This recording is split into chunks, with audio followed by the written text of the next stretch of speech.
So guys, हमें आज के सेशन में क्या करना है? आज के सेशन में हमें आगे की चीजें करनी है। जैसा कि आपको दिख रहा होगा मेरे चार्ट, मेरे सामने जो चार्ट दिख रहा है आपको दिख रहा है, उसमें क्या क्या चीजें अपने को करनी है। सबसे पहले तो हम करने वाले हैं ये पर्टिकुलर चीज, इम्पेयरमेंट ऑफ गुडविल, फिर डिस्पोजल ऑफ शेयर्स, फिर further acquisition of shares, chain holding, reverse acquisition, common control business combination, demerger और replacement of share based awards. हम इतनी सारी चीजें आज करने वाले हैं। देखते हैं 1 से सवा घंटे में कितना पोर्शन हो सकता है। राइट, 1 से सवा घंटे के अंदर अंदर हम कितना पोर्शन कर सकते हैं, हम उसको देखते हैं, फिर आगे देखते हैं कितना कितना कर पाएंगे और कितना बढ़ पाएंगे। चलिए तो सेशन को स्टार्ट करते हैं।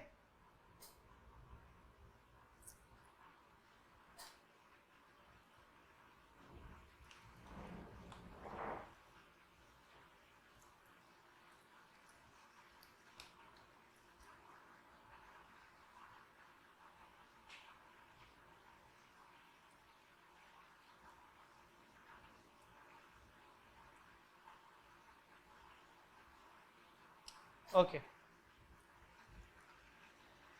ठीक है बेटा। सर आज खत्म हो जाएगा क्या बिजनेस कॉम्बिनेशन? नहीं बेटा, आज खत्म होने के चांसेस नहीं लग रहे। आज खत्म नहीं होगा, पर आज मैक्सिमम लेवल कवर हो जाएगा। बट फिर भी आज खत्म नहीं होगा क्योंकि हमारे पास इसके बाद एक और पेज रखा हुआ है, preference shares outstanding in the subsidiary company. फिर उसके बाद ज्वाइंट अरेंजमेंट्स और investment in associates and joint venture, वो भी रहेगा। बट हाँ, बिजनेस कॉम्बिनेशन अभी अगली क्लास में भी जाएगा। ठीक है, हमने लास्ट क्लास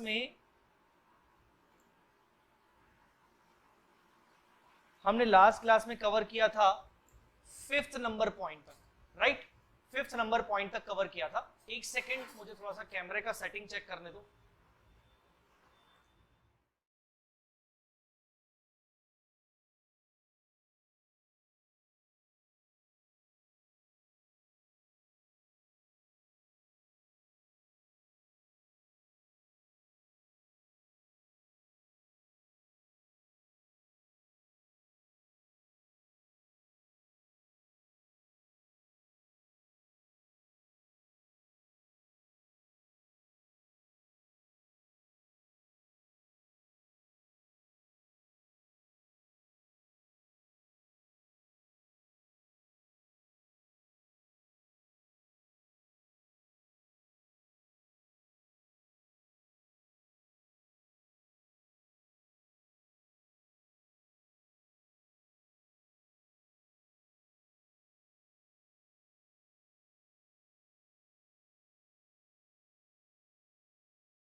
ओके, अब आ रहा है वॉइस?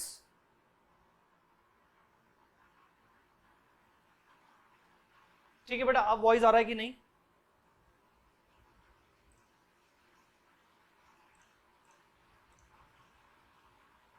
अब मुझे बताइए आपको वॉइस आ रहा है कि नहीं आ रहा है। मैंने लाइव चैट अभी 2 मिनट के लिए इनेबल किया हुआ है।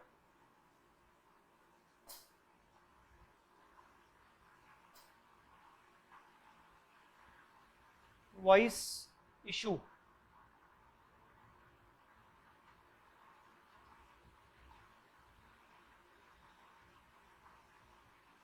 अब आ रहा है कि नहीं आ रहा है?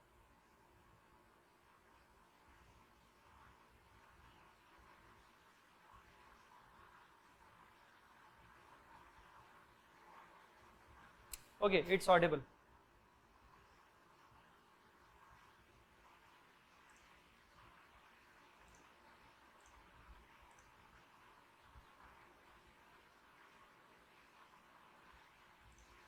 ठीक है।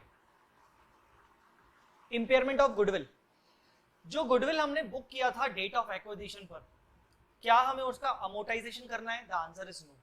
वो जो गुडविल निकली है बिजनेस कॉम्बिनेशन की, उस गुडविल के ऊपर कभी भी अमोर्टाइजेशन नहीं हो सकता।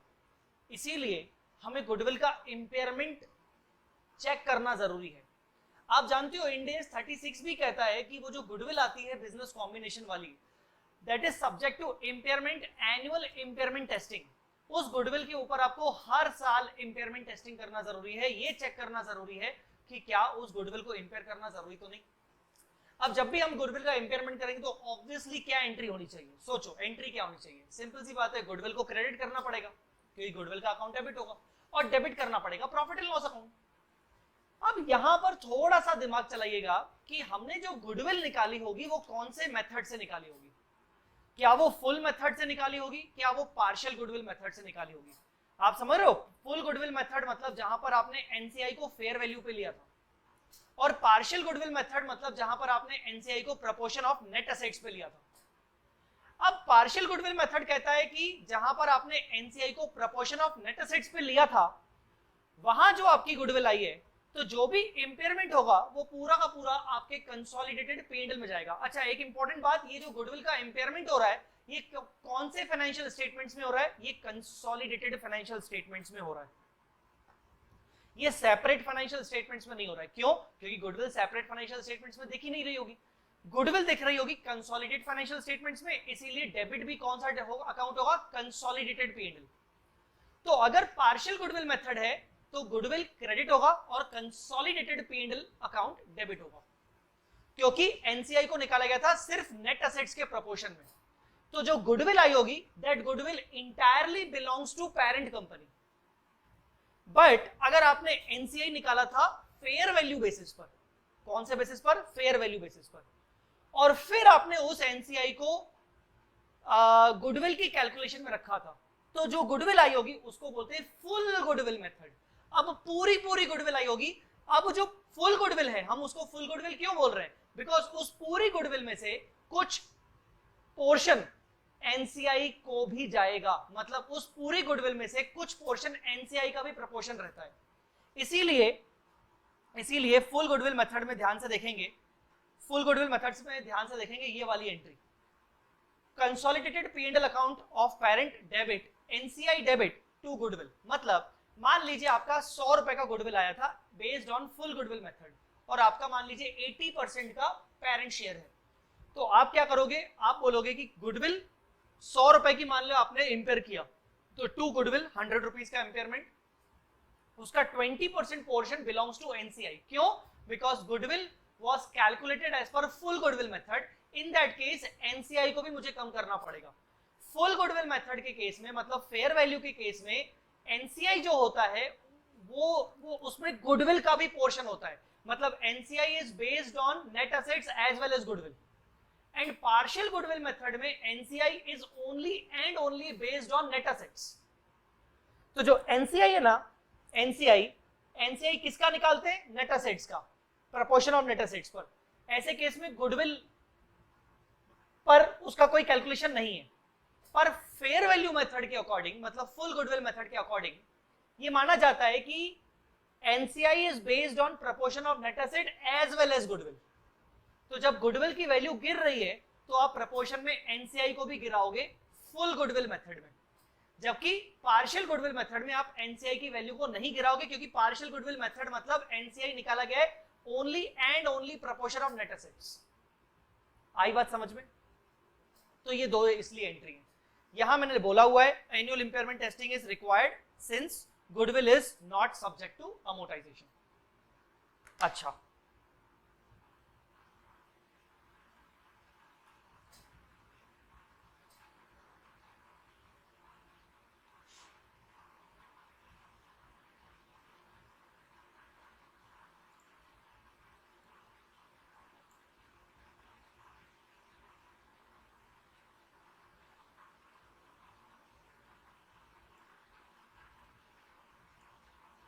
okay, now next point is disposal of shares. Disposal of shares क्या है? गुडविल अमोर्टाइजेशन वाला पॉइंट बिल्कुल सिंपल था, अब आते हैं डिस्पोजल ऑफ शेयर्स पे।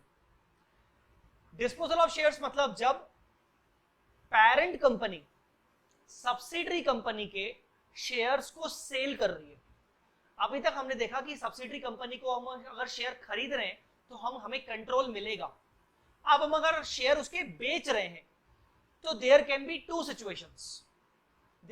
सिचुएशंस, मेजरली टू क्लासिफिकेशन हो सकता है। मेरे पास 90% शेयर्स रखे हैं सब्सिडरी कंपनी के, मैंने सिर्फ 20% शेयर बेचे हैं, 20% शेयर बेचे हैं, 90% रखे हैं, 20% बेचे हैं, still I have 70% shares, that means control is still with me, that means I have not lost the control over subsidiary company. ये मतलब पहला केस, ये वाला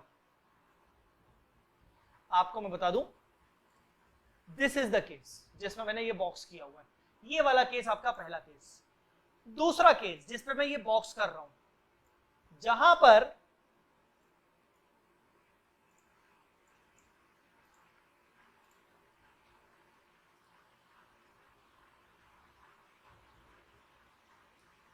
आज थोड़ा सा क्या है कि कुछ हैंग हो रहा है मेरा सिस्टम। ओके, जहां पर विथ लॉस ऑफ कंट्रोल लिखा हुआ है। अब ये विथ लॉस ऑफ कंट्रोल क्या है? ये जो विथ लॉस ऑफ कंट्रोल आपको दिख रहा है, ये क्या चीज है? आपके पास 90% शेयर्स रखे थे, जबकि आपने 50% शेयर्स बेच दिए। Now you have only 40%, you have just 40% shares, that means less than 50%। In that case अब वो हमारी सब्सिडरी कंपनी नहीं रही, हमने कंट्रोल खो दिया, we have lost the control. Maybe our subsidiary will become associate company, or we have 90% shares, we have entirely sold our 90% investment. अब मुझे ना मेरी वो सब्सिडरी है ना वो मेरी एसोसिएट है। आई बात समझ में? सो दो क्लासिफिकेशन होंगे, विदाउट लॉस ऑफ कंट्रोल और with loss of control. Without loss of control में देखो मैंने एग्जांपल दिया है, P has 90% and sold 20%, still we have 70%. And with loss of control में basically we have 90% sold, entirely 90%, we have 90% sold 60%, we have only 30%. Now जो ये वाला case है, इस केस को ध्यान से देखिए क्या लिखा है।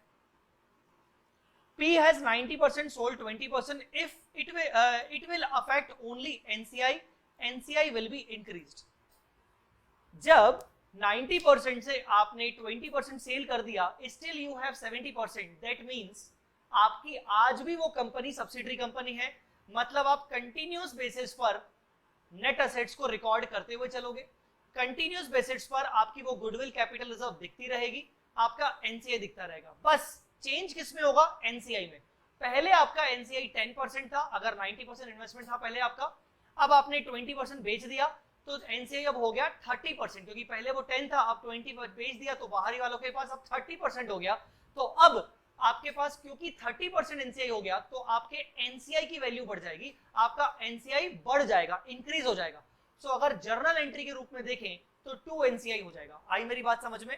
जर्नल एंट्री के बेसिस पर देखें तो 2 एनसीआई हो जाएगा। मेरी बात समझ में आई कि नहीं? जब आपने बेचा होगा तो आपको कुछ प्रोसीड्स मिला होगा। आपने आमतौर पर ये सुना होगा, जैसे बीजेपी गवर्नमेंट ने पिछले 1-2 साल में 3 साल में कुछ डिसीजंस वगैरह लिए हैं, जैसे कि एलआईसी का कुछ पोर्शन उन्होंने बेच दिया, उन्होंने प्राइवेटाइजेशन कर दिया। आपने सुना होगा डी इन्वेस्टमेंट किया है, डिस इन्वेस्टमेंट किया। ये डी इन्वेस्टमेंट और डिस इन्वेस्टमेंट का मतलब क्या होता है कि सरकार के पास जितना परसेंटेज शेयर्स है, इक्विटी है, उसमें से वो कुछ परसेंटेज बेच रही है, प्राइवेटाइजेशन कर रही है, वो प्राइवेट कर रही है ताकि सरकार को फंडिंग मिले, ताकि सरकार के पास पैसा आए। तो जब आप डिसइन्वेस्टमेंट करते हो अपनी सब्सिडरी कंपनी का, but still you have that subsidiary, you have control over that subsidiary, आपको बैंक से पैसा आता है, आपको इनफ्लो होता है, तो आप एंट्री करते हो बैंक अकाउंट डेबिट, आपका एनसीआई बढ़ जाता है तो 2 एनसीआई। अब जो भी डिफरेंस होगा, ये देखिए ध्यान से, अब जो भी डिफरेंस होगा वो कहां जाएगा, वो आपके इक्विटी में जाएगा। जो भी डिफरेंस होगा that will be transfer to the equity, that will be transfer to equity. 1 second, that will be transfer to equity. ठीक है बेटा, ये वाला। So difference between increase in NCI, increase in NCI, आपका एनसीआई बढ़ जाएगा, proportion of net assets और fair value and sale proceeds that will be transferred to other equity। NCI sir कितने से बढ़ेगा? NCI डिपेंड करता है कि आपने NCI कैसे निकाला था। अगर आपने NCI निकाला था proportion of net assets पे, तो आप net assets का proportion के बेसिस पर 20% of net assets से आप NCI बढ़ा दोगे। अगर आपने NCI पहले fair value से निकाला था तो कोई दिक्कत नहीं, आप क्या करोगे, आप net asset प्लस गुडविल का proportion में NCI ले लोगे। आई बारी बात समझ में? इस तरीके से आप bank account debit to NCI to other equity करोगे। विथ लॉस ऑफ कंट्रोल में क्या होगा? विथ लॉस ऑफ कंट्रोल में क्या होगा? विथ लॉस ऑफ कंट्रोल, जहां पर आपकी सब्सिडरी कंपनी खत्म हो गई, अब या तो वो एसोसिएट में चली गई या तो वो खत्म हो गई, मतलब अब आपके पास कुछ भी इन्वेस्टमेंट नहीं रखा, या तो फिर आपके पास थोड़ा बहुत इन्वेस्टमेंट बचा हुआ है। So technically you have to derecognise the net asset, you have to de-recognize the goodwill और capital reserve, you have to de-recognize the net NCI और बैंक अकाउंट डेबिट होगा। तो आप क्या क्या करेंगे, आप नेट एसेट डी-रिकॉग्नाइज करेंगे, आप NCI डी-रिकॉग्नाइज करेंगे, गुडविल कैपिटल रिजर्व डी-रिकॉग्नाइज करेंगे, बैंक अकाउंट डेबिट करेंगे। अगर आपके पास थोड़ा बहुत इन्वेस्टमेंट अभी बचा हुआ है तो इन्वेस्टमेंट अकाउंट डेबिट कर देंगे। देखिए क्या लिखा है, डी-रिकॉग्नाइज फ्रॉम CFS। आप अपने कंसोलिडेटेड फाइनेंशियल स्टेटमेंट्स में से क्या क्या हटाएंगे, नेट असेट्स हटाएंगे, गुडविल हटाएंगे, एनसीआई हटाएंगे उस पर्टिकुलर सब्सिडरी का। अब कुछ बच्चे बोलेंगे सर सब्सिडरी तो बचेगी नहीं तो हम कंसोलिडेशन अब क्यों करेंगे? मैं मान के चल रहा हूं कि हमारे पास दो सब्सिडरी है, पहली सब्सिडरी दूसरी सब्सिडरी। पहली वाली के हमने इन्वेस्टमेंट्स को बेच दिया, still we have second subsidiary, तो we will continue to prepare CFS, we will continue to prepare CFS. तो इन दैट केस हमारे सीएफएस में से पहली वाली सब्सिडरी कंपनी के नेट एसेट्स चले जाएंगे, गुडविल हट जाएगा, एनसीआई हट जाएगा। नेट एसेट्स को हटाने के लिए टू नेट एसेट्स, गुडविल को हटाने के लिए गुडविल टू गुडविल, एनसीआई को हटाने के लिए एनसीआई डेबिट, कैपिटल रिजर्व को हटाने के लिए कैपिटल रिजर्व डेबिट। ठीक है, और क्या रिकॉग्नाइज करेंगे सीएफएस में? हमारे पास उस पहली वाली सब्सिडरी का थोड़ा बहुत इन्वेस्टमेंट आज भी रखा हुआ है, तो उस इन्वेस्टमेंट को बोलेंगे रिटेन्ड इन्वेस्टमेंट, और उस रिटेन्ड इन्वेस्टमेंट्स को आज फेयर वैल्यू पे शो करेंगे, आज की फेयर वैल्यू पे शो करेंगे, इसको रिकॉग्नाइज करेंगे, और जो भी डिफरेंस आएगा that difference will be transfer to consolidated P&L account of parent company, क्योंकि हमारा आज भी कंसोलिडेशन हो रहा है। अब कुछ बच्चे बोलेंगे सर अगर मान लीजिए एक ही सब्सिडरी थी और हमने उसको डिस्पोज ऑफ कर दिया, सब्सिडरी खत्म हो गई, सर क्या हम अब कंसोलिडेशन बनाएंगे? ऑब्वियसली नहीं बनाएंगे, ऐसे केस में हमारा कंसोलिडेशन नहीं बनेगा। तो सर फिर ऐसे केस में क्या होगा? ऐसे केस में जब कंसोलिडेशन ही नहीं बनेगा तो ये कुछ भी नहीं आएगा। हाँ, जो आपके सेपरेट फाइनेंशियल स्टेटमेंट्स हैं उसमें तो सेल करने की, इन्वेस्टमेंट को सेल करने की नॉर्मल एंट्री होगी, bank account debit to investment, क्योंकि सेपरेट फाइनेंशियल स्टेटमेंट्स में तो आपका इन्वेस्टमेंट अकाउंट ही शो हो रहा था। ठीक है, अच्छा जी, तो ये आपका विथ लॉस ऑफ कंट्रोल। तो कुल मिला के डिस्पोजल ऑफ शेयर्स के केस में डिपेंड करता है कि आपका कंट्रोल लॉस्ट हुआ है कि कंट्रोल लॉस्ट नहीं हुआ है। कंट्रोल लॉस्ट नहीं हुआ है, आपका सिर्फ इंक्रीज हो जाएगा एनसीआई, बैंक अकाउंट हो जाएगा डेबिट क्योंकि आपने बेचा है, जो भी डिफरेंस होगा वो अदर इक्विटी में ट्रांसफर होगा। एनसीआई कितने से इंक्रीज होगा? नेट एसेट्स के प्रोपोर्शन में, अगर पार्शियल गुडविल मेथड के अकॉर्डिंग निकाला था तो। अगर फेयर वैल्यू के अकॉर्डिंग निकाला था तो नेट एसेट्स प्लस गुडविल के प्रोपोर्शन में, या फिर अगर उस दिन की जो भी फेयर वैल्यू होगी उसकी 20% फेयर वैल्यू बढ़ा दो। ठीक है, अगर कंट्रोल लॉस्ट हो गया और still you are preparing your CFS, then you will pass the journal entry, bank account debit. Consolidation में जर्नल एंट्री एक्चुअली होती नहीं है, बस जर्नल एंट्री का अपन इफेक्ट बता रहे कि क्या क्या होगा। आपका नेट एसेट डी रिकॉग्नाइज होगा, आपका गुडविल डी रिकॉग्नाइज होगा, आपका एनसीआई डी रिकॉग्नाइज होगा, बैंक अकाउंट कैश फ्लो तो आएगा ही आएगा, इन्वेस्टमेंट रिकॉग्नाइज होगा, फेयर वैल्यू पे जो भी डिफरेंस होगा वो कंसोलिडेटेड P&L में जाएगा। समझ में आई बात? नाउ 8th नंबर, ये भी लगभग मिला जुला है। 8th नंबर ये भी लगभग मिला जुला है, ये भी लगभग मिला जुला हुआ है। 1 second, okay, further acquisition of shares. अब इस 8th नंबर पॉइंट को ऊपर के स्टेप एक्विजिशन से कंपेयर थोड़ा बहुत तुम कर सकते हो, इसीलिए मैं पहले ही बता रहा हूं कि दोनों में डिफरेंस क्या है। एक ये 4th नंबर पॉइंट है स्टेप एक्विजिशन, और एक ये 8th नंबर पॉइंट है फर्दर एक्विजिशन। ऊपर के पॉइंट में क्या था स्टेप एक्विजिशन में, हमने यहां पर देखा था कि पहले तुमने 20% शेयर्स खरीदे किसी कंपनी के, उसके बाद तुमने 60% और खरीदे, मतलब सेकंड टाइम पर या थर्ड टाइम पर या फोर्थ टाइम पर तुम्हारे पास कंट्रोल आया। बट यहां क्या है 8th नंबर में तुमने फर्स्ट टाइम 60% शेयर खरीद लिया, मतलब पहली बार तुम्हारे पास कंट्रोल आ गया। सेकंड टाइम तुमने 10% और खरीद लिए, मतलब तुमने फर्दर शेयर्स और खरीद लिए। कंट्रोल तो तुम्हारे पास पहले से ही था, कंट्रोल ऑलरेडी एग्जिस्ट। तो यहां पर देखो कंट्रोल नॉट अफेक्टेड, मतलब तुमने अगर ज्यादा शेयर्स भी परचेज कर लिए तो कंट्रोल अफेक्ट नहीं होगा। आ रही है मेरी बात समझ में कि नहीं? फर्दर शेयर्स यूं समझो, या फिर इन दोनों का मिक्सचर भी हो सकता है, 4th पॉइंट और 8th पॉइंट का, कि पहले तुम्हारे पास 20% शेयर थे, फिर तुमने 40 और खरीदे, तो ये हो गया तुम्हारा स्टेप एक्विजिशन, 60% टोटल हो गया। अब तुमने 10 और खरीदे तो तुम्हारा ये हो गया फर्दर एक्विजिशन। 8th पॉइंट तभी आ जाएगा जब पहले से ही तुम्हारे पास कंट्रोल है, तुम और भी शेयर परचेज कर रहे हो। अब इससे क्या होगा, कोई दिक्कत नहीं है, ध्यान से देखना क्या होगा। ये जस्ट इसका अपोजिट ट्रीटमेंट होगा, इस विदाउट लॉस डिस्पोजल वाले से अपोजिट होगा। मतलब जब तुम्हारे पास पहले से ही कंट्रोल रखा है, तुमने 10% शेयर्स और खरीद लिए, तुम्हारे पास तो पहले से ही नेट एसेट्स रिकॉर्डेड है सीएफएस में, तुम्हारे पास तो पहले से ही गुडविल कैपिटल रिजर्व रिकॉर्डेड है सीएफएस में, तुम्हारा एनसीआई भी रिकॉर्डेड है, तो दिक्कत क्या है? कंट्रोल तो तुम्हारे पास पहले से ही था, सिर्फ तुमने 10% एक्स्ट्रा खरीदा जिससे एनसीआई 10% कम हो गया। अब एनसीआई अगर 10% कम हो गया तो एनसीआई डेबिट हो जाएगा, और तुमने खरीदा है तो तुम्हारे यहां से बैंक क्या होगा, मतलब कैश का आउटफ्लो, तो NCI account debit to bank, और जो भी डिफरेंस आएगा that will be transfer to other equity. अब आप रीजन पूछो कि सर ये अदर इक्विटी में क्यों जा रहा है और यहां विदाउट लॉस में भी अदर इक्विटी में क्यों जा रहा है? सिंपल सी बात है, एक गोल्डन रूल याद रखना, अगर पेरेंट कंपनी सब्सिडरी कंपनी के शेयर्स में कुछ प्लस माइनस कर रही है, खरीद रही है बेच रही है, खरीद रही है बेच रही है, जिसके कारण उसके कंट्रोल पर कोई इफेक्ट नहीं पड़ रहा है, तो जो भी गेन और लॉस आएगा वो हम अपने अदर इक्विटी में चार्ज करेंगे, क्योंकि कंट्रोल पे इफेक्ट नहीं पड़ रहा, तो हम अपने पीएनएल को क्यों बेवजह यहां पर बर्डन दें। जबकि अगर मान लो ये वाला केस है with loss of control disposal, यहां पर हमारा कंट्रोल ही लॉस्ट हो गया, मतलब नेट एसेट डी रिकॉग्नाइज करनी पड़ेगी, गुडविल डी रिकॉग्नाइज करनी पड़ेगी, यहां पर सच्ची मुच्ची में हमें प्रॉफिट लॉस हुआ होगा, इसीलिए हम अपने प्रॉफिट एंड लॉस को बर्डन कर रहे हैं, बर्डन दे रहे हैं। समझ में आई बात? तो यहां पर क्या होगा, NCA account debit pro rata, NCA account debit pro rata, pro rata मतलब in proportion of net assets and goodwill to bank. Parent है 60%, परचेज्ड 20% मोर, तो एनसीआई पहले 40 था अब 20 हो गया, 20% एनसीआई गिर गया। किसका गिरेगा? Proportionate NCI. किसका? जो भी आपका नेट एसेट्स दिख रहा है और गुडविल दिख रहा है उसके प्रोपोर्शन में आप अपने एनसीआई को गिरा दोगे।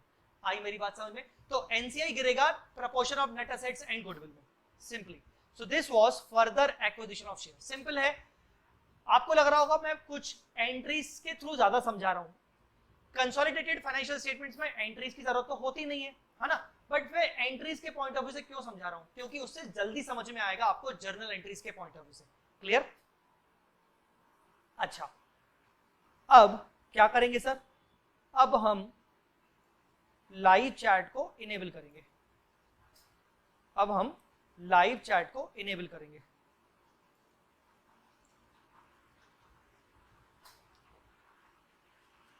ठीक है, लाइव चैट को इनेबल कर रहा हूं, आपको कोई डाउट हो तो पूछ लीजिए।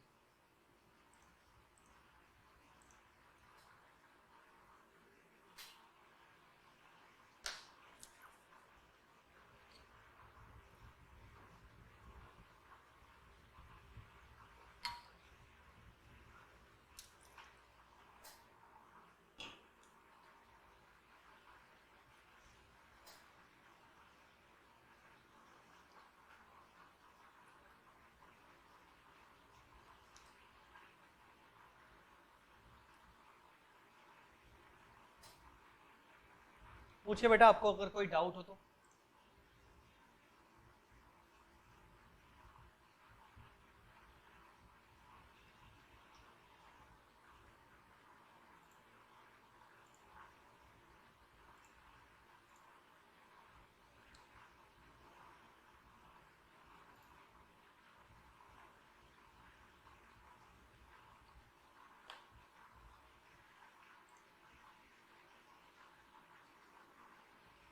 सर टाइमिंग्स फिक्स कर दीजिए please.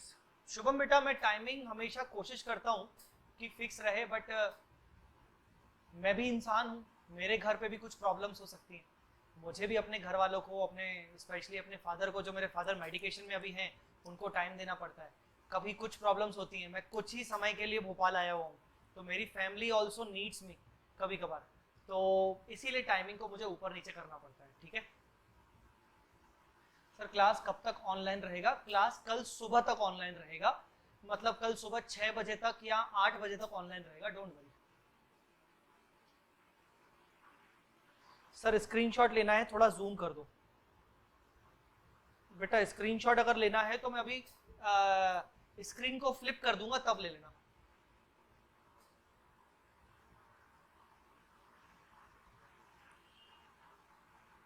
Sir, in SFS for further acquisition, the entry would be investment account debit to bank. Do we actually pass NCI account debit to bank in CFS? If so, wouldn't it be twice?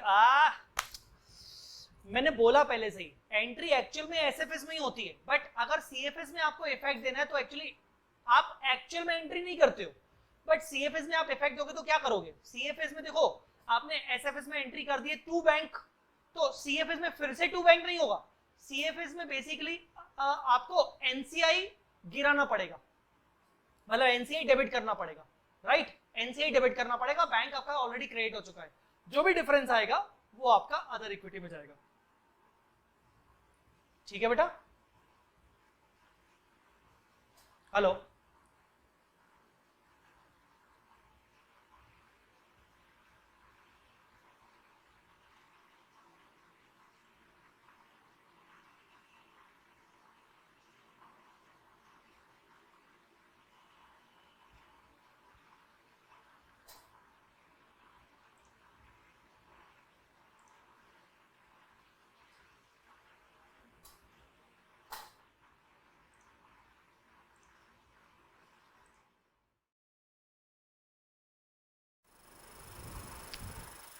Welcome back guys. जो video अभी तक चल रहा था उसमें disturbance हो गया था, वो वीडियो 30 मिनट्स के आसपास का हमने रिकॉर्ड किया था, और कुछ नेटवर्क इश्यूज की वजह से हम वो लेक्चर लाइव कंटिन्यू नहीं कर पाए थे। तो मैंने ये सोचा कि अब मुझे लेक्चर तो रिकॉर्ड करना ही है, तो अब मैं ये लेक्चर रिकॉर्ड कर रहा हूँ, उसी के कंटिन्यूएशन में, उसी लेक्चर के कंटिन्यूएशन में मैं ये लेक्चर रिकॉर्ड कर रहा हूँ। हालांकि रिकॉर्ड कर रहा हूँ मतलब ये लेक्चर लाइव नहीं है, ये अभी का जो आप लेक्चर देख रहे हैं वो लाइव नहीं है। कुछ नेटवर्क इश्यूज ऐसे रहे कि मेरे पास 2 दिन तक यहाँ पर कुछ लाइन, इंटरनेट की लाइन जो होती है लगभग वो खराब रही, तो इस वजह से मैं रिकॉर्ड नहीं कर पाया। Really sorry for that. अभी मैं रिकॉर्ड कर रहा हूँ, आई होप आपको बाकी का अगला जो रिमेनिंग पोर्शन है इस पर्टिकुलर टॉपिक का, लेक्चर का, वो आपको समझ में आ जाएगा। ठीक है, चलिए। तो अभी तक हमने इस लेक्चर में जो अभी तक जो लाइव था उसमें हमने 3 बातें की थी। गुडविल का impairment, disposal of shares without control, with control, without loss of control, with loss of control, further acquisition of shares. Further acquisition of shares को मैंने आपको स्टेप एक्विजिशन से कंपेयर करके बताया था। अब हम आगे बढ़ रहे हैं चेन होल्डिंग पर। आपका favourite topic chain holding, reverse acquisition, common control business combination, demerger, इतने सारी चीजें। चलिए चेन होल्डिंग पर बात करते हैं। चेन होल्डिंग पर बात करने के लिए मुझे थोड़ा सा एक अलग से वर्किंग भी बताना पड़ेगा आपको, क्योंकि बिना वर्किंग के हम इमेजिनेशन नहीं कर सकते। अच्छा, ये चेन होल्डिंग होता क्या है?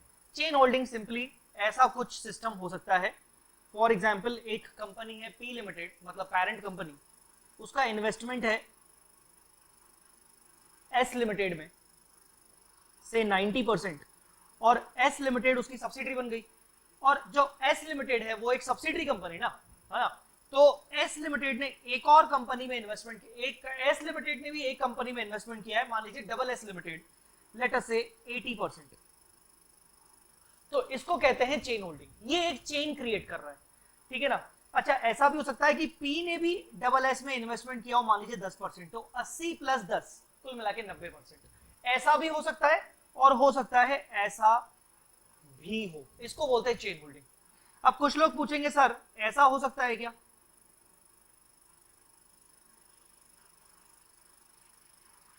सर ये चेन होल्डिंग हो सकता है क्या? The answer is no. क्यों? ये चेन होल्डिंग नहीं है, ये मल्टीपल सब्सिडरीज है। तो पी लिमिटेड इसको भी कंसोलिडेट करेगा, इसको भी कंसोलिडेट करेगा। चेन होल्डिंग ये होगी।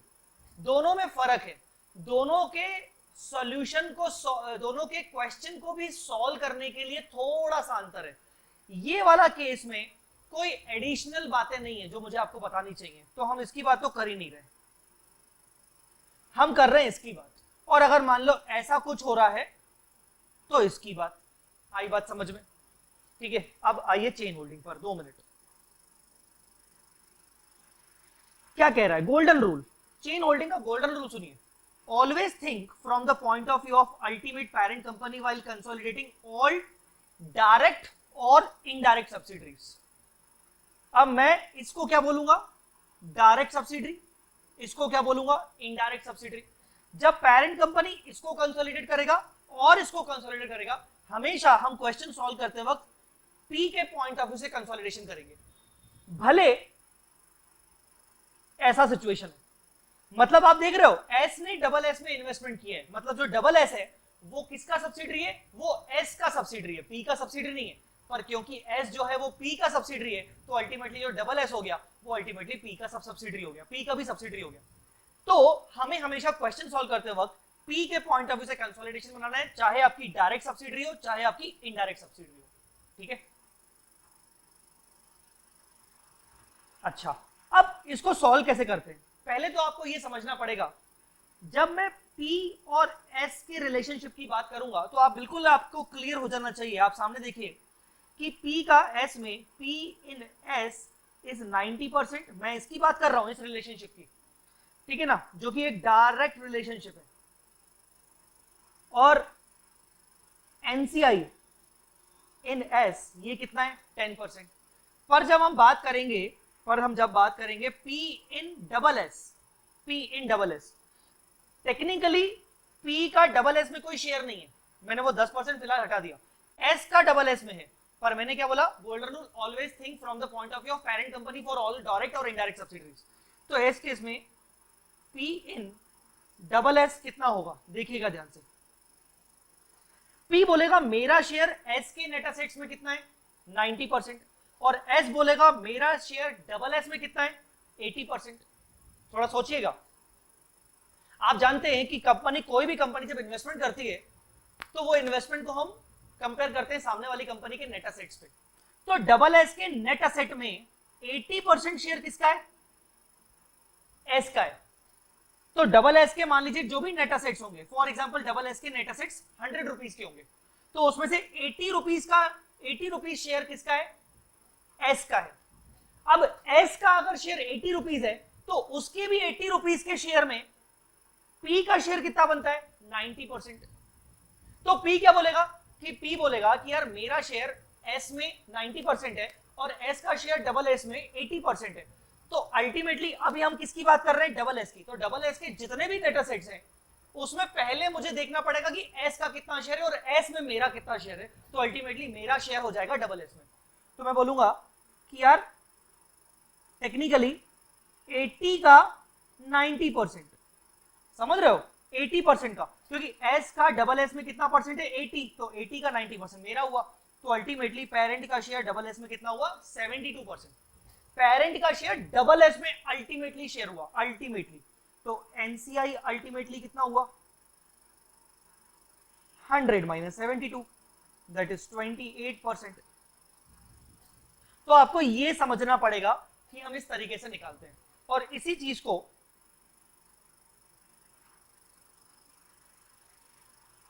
वीडियो को पॉज कर लेना कहीं पे भी अगर आपको लगे तो, ठीक है ना। इसी चीज को आप देखिए, parents share in sub subsidiary, sub subsidiary मतलब double S, share of subsidiary in sub subsidiary, share of S in double S मतलब 80% into share of parent in subsidiary 90%। NCI share in sub subsidiary 100 less above share. तो ये तो हो गया आपको share निकालने का तरीका, ठीक है। अब आप बोलोगे सर चेन होल्डिंग में सॉल्यूशन क्या डिफरेंट तरीके से होता है? मैं बोलूंगा सिर्फ 2 बातें छोटी छोटी सी है जिसको आपको ध्यान देना है, बाकी पूरा का पूरा सॉल्यूशन सेम तरीके से होता है। मतलब आपको जैसे आप क्वेश्चन को सॉल्व करते हो वैसे का वैसे ही सॉल्व करोगे। सिर्फ दो जगह आपको ध्यान रखना है, कौन सी दो जगह याद रखिएगा, सुनिएगा। जब अपन कॉस्ट ऑफ कंट्रोल की वर्किंग करते हैं, मतलब गुडविल कैपिटल रिजर्व निकालते हैं कॉस्ट ऑफ कंट्रोल में, तो आपको पता होगा गुडविल कैपिटल रिजर्व निकालते वक्त हम इन्वेस्टमेंट में ऐड करते हैं एनसीआई और ऐड करते हैं प्रीवियस इन्वेस्टमेंट, मैं उसको नहीं ले रहा हूं, माइनस करते हैं 100% नेट असेट्स। याद है आपको? अपना इस तरीके से गुडविल निकलता है, ठीक है। जब हम, अच्छा अब यहां पर अब हमारी सब्सिडी कितनी है? यहां पर दो सब्सिडी है, एक एस और एक डबल एस। तो हम जब डायरेक्ट सब्सिडी है उसके लिए तो कोई दिक्कत ही नहीं है, इस तरीके से सॉल्व हो जाएगा जैसे करते हैं। जब हम P in double S solve करेंगे, पी इन डबल एस जब सॉल्व करेंगे तो किस तरीके से सॉल्व करते हैं? हम क्या करते हैं, हम यहां पर लेंगे इन्वेस्टमेंट इन डबल एस। अब एक बात बताओ, टेक्निकली इन्वेस्टमेंट इन डबल एस किसने किया है? एस ने किया है, बाय एस। जबकि हम किसके पॉइंट ऑफ व्यू से ले रहे हैं? पी के पॉइंट ऑफ व्यू से ले रहे हैं, पी के पॉइंट ऑफ व्यू से ले रहे हैं। तो थोड़ा सा इमेजिनेशन करो कि ये एक बैलेंस शीट है एस की, एस, मैं डबल एस नहीं बोल रहा हूं, इसमें दिख रहा होगा इन्वेस्टमेंट इन डबल एस 80%, इन्वेस्टमेंट इन डबल एस मान लीजिए इसमें 5 लाख रुपए करके दिख रहा होगा फॉर एग्जांपल, ठीक है ना। अब ये एस बोल रहा है मेरा इन्वेस्टमेंट डबल एस में 5 लाख रुपए का है, 80% शेयर है, कंट्रोल उसके बाद 100% होगा डबल एस में। अब जो यहां पर एस का इक्विटी शेयर कैपिटल है, उसके इक्विटी शेयर कैपिटल में कौन कौन बैठा है? एक तो पी बैठा है 90% से और एक एनसीआई बैठा है 10% से। आप समझ रहे हो कि नहीं? तो टेक्निकली पेरेंट कंपनी का एस के नेट असेट्स में कितना शेयर है? 90%। तो अगर पेरेंट कंपनी का एस के नेट असेट्स में 90% है तो एस के इन्वेस्टमेंट में भी तो 90% होगा। तो यहां पर जब आप इन्वेस्टमेंट लिखोगे ना, investment in S S by S, पर आपको यहां सोचना पड़ेगा from the point of view of P to the extent of 90%। तो यहां पर आप क्या करोगे, जब इन्वेस्टमेंट लिखोगे तो पूरा इन्वेस्टमेंट नहीं लिखोगे, फिर 5 लाख का 90% लिखोगे, मतलब 4,50,000। ऐसा हम कभी नहीं करते जब नॉर्मली किसी सब्सिडी को टेक ओवर करते हैं, जब किसी सब्सिडी का गुडविल कैपिटल निकालते हैं, हम तो पूरा का पूरा इन्वेस्टमेंट लिखते हैं। पर यहां मैंने इन्वेस्टमेंट का भी 90% क्यों लिखा? क्योंकि जो ये इन्वेस्टमेंट है वो एस की बैलेंस शीट में दिख रहा है और ये इन्वेस्टमेंट कहीं ना कहीं एस के लिए असेट है, तो एस के शेयर होल्डर्स के लिए असेट है, इस असेट में एस के शेयर होल्डर्स का हक है, तो एनसीआई का भी तो 10% हक है। तो हम ये पूरा का पूरा 5 लाख गुडविल कैपिटल रिजर्व की वर्किंग में नहीं लिख सकते। 5 लाख का प्रोपोर्शनेट जो पेरेंट का शेयर है हम सिर्फ उतना लिख सकते हैं। एक बात आपको ये वाली ध्यान देनी है, समझ गए? मुझे लगता है इसमें आपको कोई प्रॉब्लम नहीं होगी। दूसरा, अब क्योंकि मैंने 5 लाख का सिर्फ 90% लिखा, तो 10% मैंने एनसीआई वाला कहां लिखूंगा? जब तक मैं 10% एनसीआई वाला कहीं दिखा नहीं देता तब तक मेरा बैलेंस शीट टैली नहीं होगा, मेरा गुडविल कैपिटल रिजर्व एनसीआई वगैरह हो सकता है कुछ गड़बड़ हो जाए।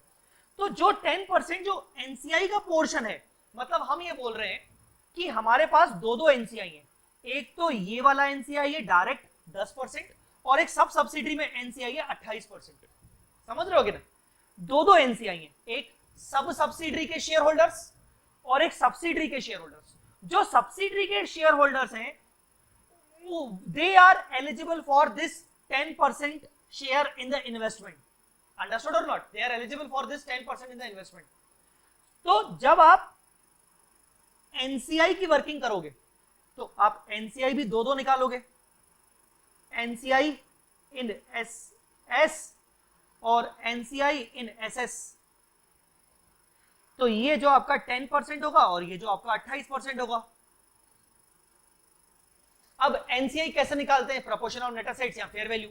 तो जब आप ये वाला एनसीआई निकालोगे, ये वाला इनका शेयर है इस इन्वेस्टमेंट 5 लाख में, मतलब इनको 50,000 मिलने चाहिए। समझ रहे हो कि नहीं? तो यहां क्या करोगे, जो भी आप बेसिकली नेट एसेट्स का जो भी आप निकालोगे परसेंटेज 10%, इसमें से ये investment proportionate share of investment in SS ये माइनस कर दोगे। अब आपको लग रहा होगा कि सर अब ये माइनस क्यों कर रहे हैं, हमें तो प्लस करना चाहिए क्योंकि सर वो तो एनसीआई का है। मैं बोल रहा हूं हम माइनस करेंगे। क्यों? थोड़ा लॉजिकली सोचो। हम क्वेश्चन किसके पॉइंट ऑफ व्यू से सॉल्व कर रहे हैं? पेरेंट कंपनी के पॉइंट ऑफ व्यू से क्वेश्चन सॉल्व कर रहे हैं, ठीक है ना। इसका मतलब कंसोलिडेशन कौन कर रहा है? Parent company. अच्छा, इन्वेस्टमेंट अकाउंट का बैलेंस कौन सा है? Debit balance. और एनसीआई का ऑलवेज बैलेंस क्या होना चाहिए? Positive balance. क्या होना चाहिए? Credit balance. जब parent company CFS consolidated balance sheet बनाता है तो एनसीआई को कहां दिखाता है? एनसीआई को ऑब्वियसली लायबिलिटी साइड में दिखाता है कि मुझे उनको देना है, ठीक है। अब यहां इन्वेस्टमेंट का डेबिट बैलेंस है, तो इन्वेस्टमेंट का जो डेबिट बैलेंस है, हम बोल रहे हैं यार इस 5 लाख में से तो 90% हमने रख लिया। एस में जो असेट दिख रही है 5 लाख की, उसमें 90% पी बोल रहा है वो मेरा है, बाकी 50,000 किसका है? एनसीए वालों का। और एनसीए वालों को मैं क्या दिखा रहा हूं? लायबिलिटी। और इनका इन्वेस्टमेंट मेरे यहां पर बेवजह फालतू का 50,000 दिखता रहेगा। आप समझने की कोशिश करना, 90% तो मैं मर्ज करके ले गया। अगर मैं 50,000 का कुछ ना करूं तो मुझे 50,000 अपनी कंसोलिडेटेड बैलेंस शीट में यहां पर दिखाने पड़ेंगे, तभी जाके मेरी बैलेंस शीट टैली होगी। अभी आप छोड़ दो, एनसीए वेनसीए भूल जाओ, मैं तो बोल रहा हूं वापस आओ। 5 लाख रुपए जो आपको ये दिख रहा है, 5 लाख रुपए का इन्वेस्टमेंट दिख रहा है एस की बैलेंस शीट में, इसमें से 90% आपने कहां ले गए? आप 90% ले गए गुडविल कैपिटल रिजर्व की वर्किंग में, तो आपने बाकी का 10% कहीं नहीं ले गए। तो जैसे यहाँ इसकी बैलेंस में फिक्स एसेट होगा, करंट एसेट होगा, करंट लायबिलिटी होगा, नॉन करंट लायबिलिटी होगा, आप इन सबको क्या करोगे? मर्ज करोगे ना। तो टेक्निकली 5 लाख में से 4.5 लाख तो आप गुडविल में ले गए, तो बाकी के 50,000 को तो आप मर्ज करोगे ना। तो ये 50,000 कहां आएगा? ये 50,000 बेसिकली यहाँ सीएफएस में आएगा, ये 50,000 यहां पर आ जाएगा। जैसे ही आप ये 50,000 अपना इन्वेस्टमेंट दिखाओगे सीएफएस में, तो पेरेंट बोलेगा यार, पेरेंट कंपनी बोलेगी हमारे अपनी कंसोलिडेटेड बैलेंस शीट को देखकर कि यार ये इन्वेस्टमेंट हमने असेट दिखा के रखे हैं, टेक्निकली ये हमारे असेट थोड़ी है, ये तो एनसीआई का शेयर है और एनसीआई हम दिखाते हैं लायबिलिटी साइड में। तो एक काम करो, इन्वेस्टमेंट को एनसीआई से लेस करके दिखा दो। आई बात समझ में कि नहीं? इन्वेस्टमेंट जो ये दिख रहा है, इस इन्वेस्टमेंट को एनसीआई से लेस करके दिखा दो। That's it. आपको यही बस 2 इंपॉर्टेंट एडजस्टमेंट करने हैं। क्या एडजस्टमेंट? एडजस्टमेंट 2 नहीं है, सिर्फ एक ही है कि एडजस्टमेंट है क्या। पी का शेयर एस में, एस का शेयर डबल एस में। तो जो एस का शेयर डबल एस में जो इन्वेस्टमेंट है, एस की बैलेंस शीट में जो इन्वेस्टमेंट रखा है, आपको किसको टारगेट करना है? चेन होल्डिंग में आपको टारगेट करना है investment in the books of S. That investment in the books of S shall be divided into 2 categories, 2 parts. Portion of parent and portion of its NCI. Portion of a parent will go to the COC working, that is goodwill capital working. The rest portion of 10%, whatever it may be, in our example it is 10%, the rest portion of 10% it belongs to NCI. Technically this would be deducted from NCI working. तो जब आप NCI के ये 10% का working बनाओगे तो आप यहाँ से इन्वेस्टमेंट को लेस कर दोगे, क्योंकि आप इन्वेस्टमेंट को अपनी बुक्स में एज एन एसेट नहीं दिखा सकते हो। तो यही कुछ लिखा हुआ है यहाँ पर, ध्यान से देखिए। Adjustments in chain holding, while calculating goodwill capital of सब सब्सिडरी का गुडविल कैपिटल निकालते वक्त टेक प्रोपोर्शनेट इन्वेस्टमेंट ओनली, मतलब investment by subsidiary in sub subsidiary into parent share. While calculating NCI of direct subsidiary, deduct the remaining investment which is not taken in goodwill capital calculation from NCI value. Or why we are deducting it? Because if we are not going to deduct it, that remaining 50,000 wala investment we have to show in our consolidated balance sheet. Technically from parents point of view it is not our balance sheet. In this 50,000 investment we don't have any control. So what we should do? We can make a presentation like we have to deduct it from NCI. Because NCI is our liability, हमें उनको देना है, NCI हमारी liability, हमें उनको देना है, और ये इन्वेस्टमेंट लेना दिखा रहा है, तो हम उसको डिडक्ट कर लेंगे, तो हमें NCI को नेट देना है। हम बोलेंगे NCI को हमें जितना भी देना है उसमें से 50,000 तो इनका ये ऑलरेडी दिख रहा है, बात समझ आ रही कि नहीं, बाकी हमें देना है। ऐसा हमने सब सब्सिडरी के सारे असेट्स टेक ओवर कर लिए 100%, तो हम इसलिए NCI अपनी बुक्स में लायबिलिटी दिखाते हैं, होता है कि नहीं। फिर हम बोलते हैं कि चलो ठीक है हमें प्रोपोर्शनल NCI को देना है, पर हम बोल रहे हैं कि वो जो 50,000 का इन्वेस्टमेंट है वो तो हम अपनी एसेट मान ही नहीं रहे, तो वो तो एनसीआई का डायरेक्ट है, तो उनको उसमें से माइनस कर दो, बाकी का हम एनसीआई को देंगे। इस तरीके से आपको क्रिएट करनी पड़ती है एक थिंकिंग चेन होल्डिंग के लिए। तो मुझे लगता है चेन होल्डिंग बहुत इजी है, सिर्फ एक एडजस्टमेंट है चेन होल्डिंग में। पता नहीं क्यों चेन होल्डिंग में बच्चे, बहुत सारे बच्चे आए दिन में देखता हूँ टेलीग्राम ग्रुप पे या फिर मुझे व्हाट्सएप करते हैं और बोलते हैं सर चेन होल्डिंग छोड़ दे क्या। मैं बोलता हूँ चेन होल्डिंग में सिर्फ एक एक्स्ट्रा एडजस्टमेंट है, वो एडजस्टमेंट अगर तुमने समझ लिया तो कभी चेन होल्डिंग छोड़ोगे नहीं। ठीक है, चलो एक बार देख लो फिर आगे बढ़ते हैं।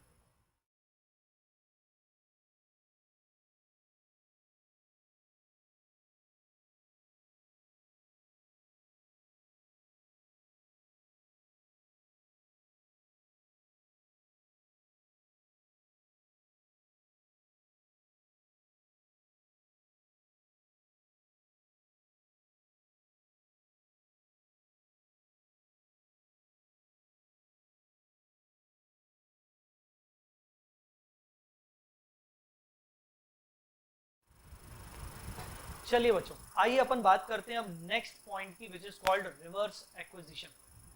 रिवर्स एक्विजिशन को समझने के लिए एक एग्जांपल लेना पड़ेगा अपने को। रिवर्स एक्विजिशन, आपको याद होगा मैंने आपको चार्ट रिवीजन के सबसे पहले रिवीजन में आपको बताया था एक्विजिशन मेथड। एक्विजिशन मेथड के 4 स्टेप्स होते हैं और पहला स्टेप होता है आइडेंटिफाई एक्वायरर। उस टाइम पे मैंने बोला था कि आपको लग रहा होगा कि यार ये क्या स्टेप है, identify acquirer. Obviously the acquirer is the company who is paying the purchase consideration, who is discharging purchase consideration, who is taking over the net assets. So technically हम सही तो बोल रहे हैं, बट कभी कभार ये सिचुएशन उल्टा भी हो सकता है। जैसे एक कंपनी है एक्स और एक कंपनी है वाई। मैं कह रहा हूं x has taken over Y's business. हम बोल रहे हैं एक्स ने वाई का बिजनेस टेक ओवर कर लिया। किसका? वाई का बिजनेस टेक ओवर कर लिया। अच्छा, एक्स के इशूड शेयर्स है मान लीजिए 10,000 और वाई के इशूड, इसको 20,000 ले लीजिए, इशूड शेयर्स हैं से 10,000। अब आपको इसको देखकर क्या लग रहा है कि यार एक्स जो है वो अक्वायरर है और वाई जो है वो अक्वायरी है। बिल्कुल ठीक बात है, ऐसा लग भी रहा है। कभी कभार सिचुएशन उल्टा हो सकता है, which is called reverse acquisition. कैसे? X has take over Y's business. हाँ, प्रैक्टिकली स्पीकिंग, लीगली तो एक्स ने वाई के बिजनेस को टेक ओवर किया, मतलब वाई के नेट एसेट्स को लिया है। जिससे क्या करेगा? X will discharge PC to Y. X इससे वाई को पीसी डिस्चार्ज करेगा obviously by issuing its shares. इसका मतलब एक्स जो है वो अपने शेयर इशू करेगा वाई को, अपने शेयर इशू करेगा वाई को इन द रेशियो ऑफ, आप ध्यान से देखिए, इन द रेशियो ऑफ 5:1। 5:1 मतलब हम y को जो पीसी दे रहे हैं वो 5:1 में दे रहे हैं, मतलब एक के बदले 5 शेयर। मतलब y का जो इशूड शेयर है वो कितना है? 10,000। उसके हर एक शेयर के बदले हम उसको 5 शेयर देंगे, मतलब हम 50,000 शेयर्स इशू करेंगे। और ये कौन इशू करेगा? ये x इशू करेगा। और इससे जानते हो पता है क्या होगा? x क्योंकि इतने सारे शेयर इशू करेगा। अब आपको लग रहा होगा सर ऐसी सिचुएशन इम्प्रैक्टिकल है सर, 10,000 के बदले हम इतने क्यों दे रहे हैं? हो सकता है y के नेट एसेट्स की वैल्यू अच्छी खासी हो। कौन बोल सकता है? y एक बहुत अच्छी कंपनी हो, बहुत अच्छी खासी वैल्यू हो y की। तो y की बहुत अच्छी खासी वैल्यू है, इसीलिए हम उसको 50,000 शेयर इशू कर रहे हैं। अब ध्यान से देखिए, x पे टारगेट करिए। x के ऑलरेडी इशूड शेयर्स कितने हैं? 20,000 और x नए शेयर इशू कितने करेगा? 50,000। तो x के टोटल इशूड शेयर्स कितने हो जाएंगे? 70,000। x ने क्या कर दिया? x ने, ध्यान से देखिए क्या कर दिया, x के एग्जिस्टिंग शेयर होल्डर्स के पास 20,000 शेयर हैं, जबकि x के जो नए शेयर होल्डर्स हैं, जो कि टेक्निकली y के शेयर होल्डर्स थे पहले, अब वो x के शेयर होल्डर्स बन जाएंगे और उनके पास x में 50,000 इक्विटी हो जाएगा, which is more than 20,000। Out of total 70,000, 50,000 equity held by the new shareholders of Y Limited. New shareholders of Y Limited. Understood or not? In that case, this is a case of reverse acquisition. यहाँ पर X ने legally तो Y का business take over किया, पर कहीं ना कहीं X अपना कंट्रोल, जो X का कंट्रोल X के एग्जिस्टिंग 20,000 शेयर होल्डर्स के पास था। मान लो ये 20,000 शेयर्स दो लोगों के पास है, एक जय के पास, एक दामिनी के पास। फॉर एग्जाम्पल अब एक्स कंपनी के 2 ही शेयर होल्डर्स हैं, बट वो कंट्रोल एक्स कंपनी ने जो कंट्रोल जय और दामिनी के पास था, वो कंट्रोल किसके पास चला गया? वो वाई के न्यू शेयर होल्डर्स के पास चला गया, उनके पास 50,000 शेयर्स आ गए। आई मेरी बात समझ में कि नहीं? सो टेक्निकली जिस कंपनी ने बिजनेस को टेक ओवर किया है, जो कंपनी पीसी डिस्चार्ज कर रही है, जो कंपनी पीसी दे रही है, वही कंपनी के पास कंट्रोल नहीं हो रहा। अब अल्टीमेटली कंट्रोल चला गया नए शेयर होल्डर्स के पास। This is the case of reverse acquisition. आई बात समझ में कि नहीं?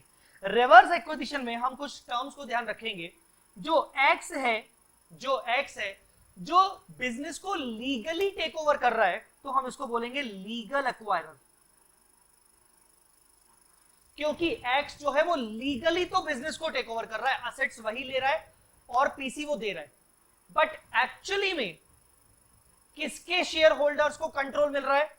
वाई के शेयर होल्डर्स को कंट्रोल मिल रहा है। उल्टा एक्स कंपनी में और वाई का बिजनेस में तो उनका पहले से ही कंट्रोल था। अब वाई की एसेट्स और एक्स की एसेट्स मर्ज हो जाएंगी जब, तो टोटल दोनों एसेट्स पर किसका कंट्रोल रहेगा? वाई के शेयर होल्डर्स का, जिसको हम बोलेंगे एक्स के जो न्यू शेयर होल्डर्स हैं। तो इसीलिए वाई कंपनी को हम बोलेंगे अकाउंटिंग एक्वायरर। तो यहां पर रिवर्स एक्विजिशन में 2 टर्म्स हैं, एक होता है लीगल एक्वायरर, एक होता है अकाउंटिंग एक्वायरर। लीगल एक्वायरर मतलब जो बेचारा गलती कर बैठा, मतलब एक्स। अब ये गलती नहीं होती, ये आपस में समझौता होता है। ऐसे तो वोडाफोन और आइडिया का भी रिवर्स एक्विजिशन हुआ है। आपको क्या लगता है आइडिया ने वोडाफोन को टेक ओवर किया है? नहीं, एक्चुअली आइडिया ने वोडाफोन को टेक ओवर नहीं किया है, वोडाफोन ने उल्टा रिवर्स एक्विजिशन के थ्रू आइडिया को टेक ओवर कर लिया है। ठीक है, वो हम कभी बाद में डिस्कस करेंगे। मैंने अपने रेगुलर कोर्स और फास्ट ट्रैक कोर्स में ये केस स्टडी डिस्कस भी की हुई है। तो यहां पर एक्स जो कंपनी है वो लीगल एक्वायरर है, क्योंकि वो लीगली बिजनेस को टेक ओवर कर रही है और परचेज कंसिडरेशन दे रही है। पर जो कंट्रोल आ रहा है वो वाई के शेयर होल्डर्स के पास आ रहा है, इसलिए वाई कंपनी को हम बोलेंगे अकाउंटिंग एक्वायरर। अब हमने ये 2 एक्वायरर क्यों रखे? क्योंकि जो 103 बिजनेस कॉम्बिनेशन लगेगा वो अकाउंटिंग एक्वायरर के ऊपर लगेगा, वो लीगल एक्वायरर के ऊपर नहीं लगेगा। मतलब जो भी अकाउंटिंग फॉलो होगी वो कौन फॉलो करेगा? अकाउंटिंग एक्वायरर फॉलो करेगा। आई बात समझ में? अब फॉलो कैसे होगी उसके लिए ही हमें समझना है यहां चार्ट से। आइए चार्ट से समझते हैं। Reverse acquisition, identify the actual acquirer who got the control. यहां पर एक्स को कंट्रोल मिला कि वाई के शेयर होल्डर्स को कंट्रोल मिला? सर वाई के शेयर होल्डर्स को कंट्रोल मिला, इसीलिए वाई कंपनी को अपन बोलेंगे accounting acquirer. Accounting acquirer entity who issues the shares is legal acquirer. पर पीसी किसने डिस्चार्ज किया? शेयर किसने इशू किए? एक्स ने, तो वो बन गई लीगल एक्वायरर। अब यहां पर अकाउंटिंग रिक्वायरमेंट क्या है? ए प्लस बी प्लस सी। अब टेक्निकली हमें क्या करना है? हमें एक्स लिमिटेड और वाई लिमिटेड दोनों के असेट्स को मर्ज करना है कि नहीं? रूल समझने से पहले थोड़ा सा कॉमन सेंस को समझो। हम रिवर्स एक्विजिशन की अगर बात ना भी करें तो कुछ ऐसा सोचो कि एक है अक्वायरर, दूसरा है अक्वायरिंग। एक है एक्वायरर, दूसरा है अक्वायरिंग। ठीक है ना? ये आपको चेयर थोड़ा बहुत हिलते हुए दिख रहा होगा, ज्यादा नहीं दिख रहा होगा कैमरे में। एक है एक्वायरर, दूसरा एक्वायरिंग। नॉर्मल छोड़ो, रिवर्स एक्विजिशन भूल जाओ। अक्वायरर जब अक्वायरी के असेट्स लेता है तो किस वैल्यू पे लेता है? फेयर वैल्यू पे लेता है। पर जो वो अपनी बैलेंस शीट में अपने ही असेट्स दिखाता है, तो क्या वो अपने असेट को फेयर वैल्यू करता है क्या? नहीं, वो अपने असेट को तो कैरिंग अमाउंट पे लेता है। ठीक है, ऐसा होता है ना, ये नॉर्मल रूल है। तो अक्वायरर जब अक्वायरी के असेट्स को लेगा, बहुत भारी है, ठीक है, तो वो फेयर वैल्यू पे लेगा। वैसा ही यहां पर कुछ है। यहां पर एक है एक्स और एक है वाई। वाई कौन है? Accounting acquirer. और एक्स कौन है? Legal acquirer. अब मैं एक और नाम दे रहा हूं उसको, लीगल एक्वायरर। ठीक है, और ये बन जाएगा अकाउंटिंग अक्वायरी, और वाई बन जाएगा लीगल अक्वायरी। पर इसके पर छोड़ दीजिए, आपको तो अकाउंटिंग पर ध्यान देना है। Who is acquirer? Y. Who is acquiring? X. तो जब हम मर्ज बैलेंस शीट बनाएंगे X और Y की, तो किसकी एसेट्स को फेयर वैल्यू करेंगे? ऑब्वियसली अक्वायरी की एसेट्स को फेयर वैल्यू करेंगे।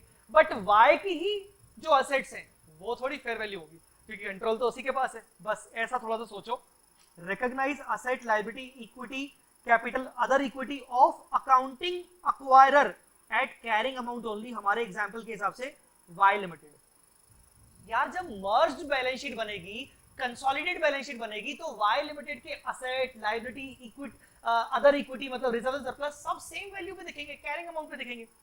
Calculate fair value of consideration that should be provided by accounting acquirer, it is called PC. इसमें मैं बाद में आऊंगा, इसको मैं बाद में आऊंगा। Record assets liabilities of legal acquirer, legal acquirer मतलब accounting acquiree, at fair value, मतलब हम एक्स के बुक्स में, एक्स के बुक्स के जो असेट्स एंड लायबिलिटीज है उसको जब रिकॉर्ड करेंगे तो फेयर वैल्यू पे रिकॉर्ड करेंगे। अब आपको लग रहा होगा सर हमने असेट्स को रिकॉर्ड कर लिया, सर गुडविल कैपिटल रिजर्व कैसे निकलेगी? गुडविल कैपिटल निकलती है नेट असेट्स, एनसीआई और परचेज कंसिडरेशन से। अब यहां पर टेक्निकली वाई लिमिटेड अगर अकाउंटिंग एक्वायरर है तो वाई लिमिटेड के पॉइंट ऑफ व्यू से हमें पीसी भी निकालना पड़ेगा कि वाई लिमिटेड को कंट्रोल प्राप्त करने के लिए कितना पीसी देना चाहिए। थोड़ा सा उलझने वाला केस है। एक्चुअली में परचेज कंसिडरेशन डिस्चार्ज कौन कर रहा था? एक्स लिमिटेड डिस्चार्ज कर रहा था, पर हम उस परचेज कंसिडरेशन की बात नहीं कर रहे हैं। हम बोल रहे हैं कि यार कंट्रोल मिला वाई को, तो वाई को ये कंट्रोल मिलने के बदले उसको कितना डिस्चार्ज करना चाहिए था, ये वो वाला पॉइंट है, B number point. Calculate the fair value of consideration that should be provided by accounting acquirer, it is called notional PC. Sir ये कैसे कैलकुलेट होता है? ये नोशनल पीसी कैसे कैलकुलेट होता है? नोशनल पीसी कैलकुलेट करने की एक क्वेश्चन आप अपने आपके बुक में दिया होगा आईसीआई मॉड्यूल में, उसको आप एक बार देखना, आपको समझ में आ जाएगा कि नोशनल पीसी को कैसे कैलकुलेट किया जाता है। सिंपल सी बात है, एक्स लिमिटेड के जितने भी नेट असेट्स है उस नेट असेट्स की फेयर वैल्यू बन जाती है नोशनल पीसी, ठीक है ना? तो आप एक बार जरूर देखना कि वो कैसे कैलकुलेट होता है, क्योंकि ये चार्ट रिविजन में मैं अगर वो कैलकुलेट करना सिखाऊंगा तो एटलीस्ट इसके लिए मुझे कम से कम आधा घंटा लग जाएगा, ठीक है? तो ये स्टेप आप एक बार देख लीजिएगा कि आपको बुक में कैसे कैसे बताई गई है। मैंने हालांकि regular class, booster class, fast track class तीनों में मैंने बहुत ज्यादा डिटेल में उसको एक्सप्लेन किया हुआ है। तो फेयर वैल्यू ऑफ कंसिडरेशन को fair value of net asset से कंपेयर जब करेंगे तो अल्टीमेटली गुडविल कैपिटल रिजर्व आ जाएगा, ठीक है? इस तरीके से हम क्या निकालते हैं?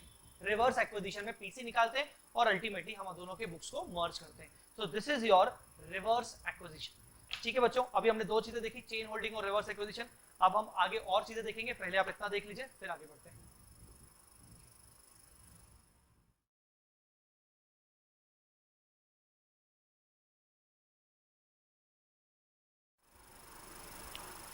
हाँ जी गाइस, चलते हैं नेक्स्ट पॉइंट पर, point number 11, common control business combination. ये पॉइंट पर क्वेश्चंस हैं इंस्टीट्यूट के पास, मॉड्यूल में भी हैं, बट आज तक इसके ऊपर कोई क्वेश्चन पूछा नहीं गया है। इसका मतलब ये नहीं कि कभी पूछा नहीं जाएगा, क्वेश्चन आ सकता है इसके ऊपर, कोई बड़ी बात नहीं है।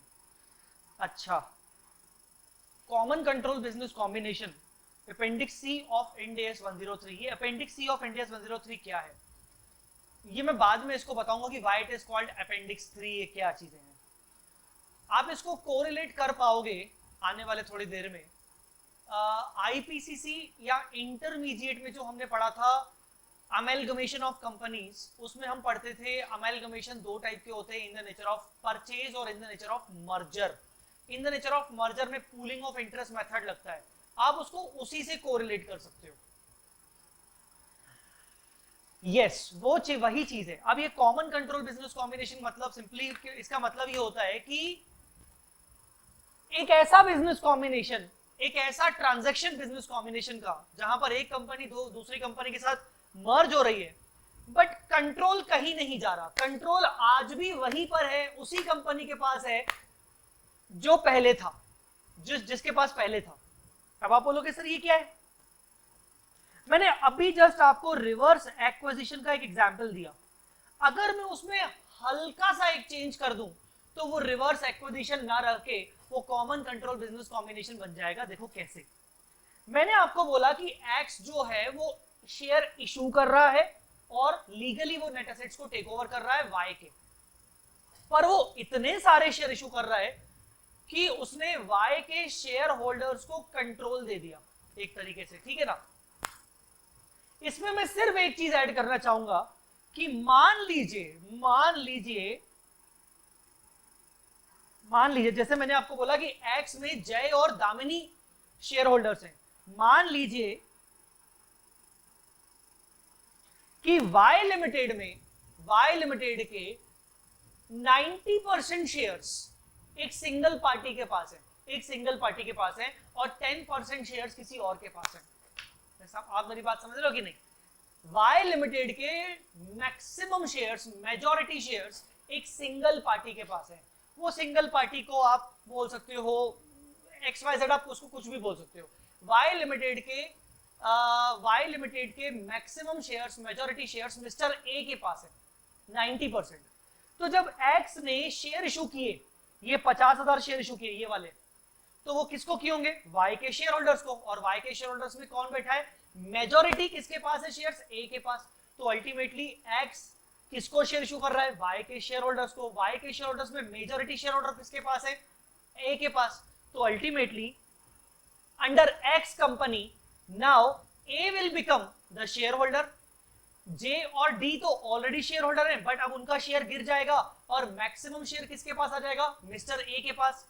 अब मिस्टर ए क्या बोलेगा? मिस्टर ए बोलेगा यार मेरा कंट्रोल तो वाई में ऑलरेडी था, क्योंकि मैं तो वाई के मेजॉरिटी शेयर होल्डर करता था। अब तो मेरा कंट्रोल एक्स कंपनी में भी हो गया, क्योंकि मैं तो एक्स कंपनी का भी शेयर होल्डर बन गया। तो this situation will become common control business combination. Why?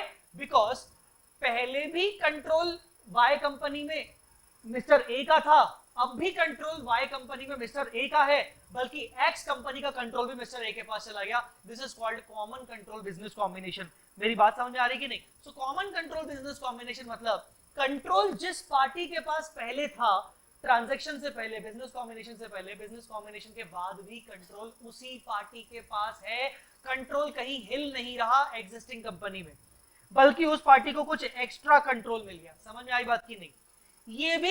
ये एक एग्जांपल हुआ। अब कुछ और एग्जांपल बता देता हूं, जैसे P limited, S limited, double S limited. मैंने आपको अभी थोड़ी देर पहले चेन होल्डिंग का केस बताया, 90% और 80%। अब मान लीजिए एस लिमिटेड ने अपना सारा शेयर होल्डिंग जो कि डबल एस में है वो पी को बेच दिया। जब वो पी को बेच दिया तो कुछ ऐसा अब चार्ट बनेगा कि पी का एस में 90% तो है, अब पी का डायरेक्टली डबल एस में 80% है, क्योंकि एस ने अपना शेयर डायरेक्टली डबल एस को दे दिया। This is what common control business combination. पहले भी कंट्रोल पी के पास था इनडायरेक्टली डबल एस में, अब भी कंट्रोल पी के पास है डायरेक्टली डबल एस में। या फिर थर्ड सिचुएशन, पहले कुछ ऐसा था, अब पी ने अपना शेयर एस को बेच दिया, तो ये चेन होल्डिंग में कन्वर्ट हो गया, तो भी कंट्रोल आज भी पी के पास है। So these all are common control business combination. मेरी बात समझ में आ रही कि नहीं? अब आपको इंपॉर्टेंट क्या समझना है इसमें लॉजिकली, जो भी कॉमन कंट्रोल बिजनेस कॉम्बिनेशन होते हैं वहां आपको ये गोल्डन रूल याद रखना है कि कंट्रोल उसी पार्टी के पास है जिसके पास पहले था बिजनेस कॉम्बिनेशन ट्रांजैक्शन से पहले। सो टेक्निकली कंट्रोल तो हिला ही नहीं। अब जब कंट्रोल नहीं हिला, अच्छा इस एग्जांपल में जो एक्स और वाई वाला एग्जांपल था, इस एग्जांपल में mister A will become the share holder of x, और एक्स कंपनी ने वाई का भी बिजनेस टेक ओवर कर लिया। तो जो मर्ज्ड कंपनी है जिसमें वाई के भी नेट एसेट्स हैं, एक्स के भी नेट एसेट्स हैं, उन सबका मालिक कौन? ए। तो ए बोलेगा यार मेरा कंट्रोल वाई में तो पहले से ही था, सिर्फ मेरा कंट्रोल जो नया नया हुआ है वो एक्स में नया नया हुआ है। तो जब हम मर्ज्ड बैलेंस शीट बनाएंगे तो वाई के असेट्स को हम वैसे ही बुक वैल्यू पर रिकॉर्ड करेंगे। आ रही मेरी बात समझ में कि नहीं? मतलब सब चीजें बुक वैल्यू पर रिकॉर्ड होंगी। तो अब देखो है क्या यहां पर, control exist with the same party, लिखा हुआ है साफ साफ, control exist with the same party. Apply pooling of interest method. Pooling of interest method, ये कॉमन कंट्रोल बिजनेस कॉम्बिनेशन कहता है कि आपको नॉर्मली 103 इंड एएस का जो एक्विजिशन मेथड है वो फॉलो नहीं करोगे। इसका मतलब अब आप कोई भी गुडविल कैपिटलिज्म नहीं निकालोगे, आप कोई भी एनसीआई नहीं निकालोगे, आप कोई भी असेट लायबिलिटीज को फेयर वैल्यू पर रिकॉर्ड नहीं करोगे। Common control business combination is the entirely exception of Ind AS 103। Ind AS 103 का ये एक्सेप्शन है, इसीलिए ये जो कॉमन कंट्रोल बिजनेस कॉम्बिनेशन है ये इंड एएस 103 के मेन पैराग्राफ का पार्ट नहीं है। ये इंड एएस 103 के अलावा उन्होंने अलग से अपेंडिक्स इशू किया है, ये अपेंडिक्स सी, उसमें इन्होंने बताया कि अगर कहीं पे भी ऐसा कॉम्बिनेशन हो रहा है जहां पर कंट्रोल सेम पार्टी के पास है, वहां आपको एक्विजिशन मेथड अप्लाई करने की जरूरत नहीं, असेट्स को फेयर वैल्यू पे रिकॉर्ड करने की जरूरत नहीं है, गुडविल निकालने की जरूरत नहीं है। आप जो भी होगा दोनों कंपनीज के असेट्स को लायबिलिटीज को बुक वैल्यू पे रिकॉर्ड करोगे। कैसे? देखिए, एक होगी ट्रांसफरर, एक होगी ट्रांसफरी। मैं आपको बोलूंगा इसको आईपीसीसी इंटरमीडिएट टाइप से अमेलगमेशन सोचो। एक ट्रांसफरर जिसका बिजनेस ट्रांसफर हो रहा है, एक ट्रांसफरी जो बिजनेस ले रहा है। जैसे हमारे एक एग्जांपल में एक्स और वाई में एक्स ट्रांसफरी और वाई ट्रांसफरर अपना बिजनेस दे रहा है, ठीक है ना। तो transferor derecognise assets liabilities reserves and differences derecognise assets liabilities and reserves. जो ट्रांसफरर होगा, मान लो ट्रांसफरर उसकी असेट सब जा रही हैं तो वो सबको क्लोज करेगा, असेट हटाएगा, लायबिलिटी हटाएगा, रिजर्व्स हटाएगा, ठीक है ना।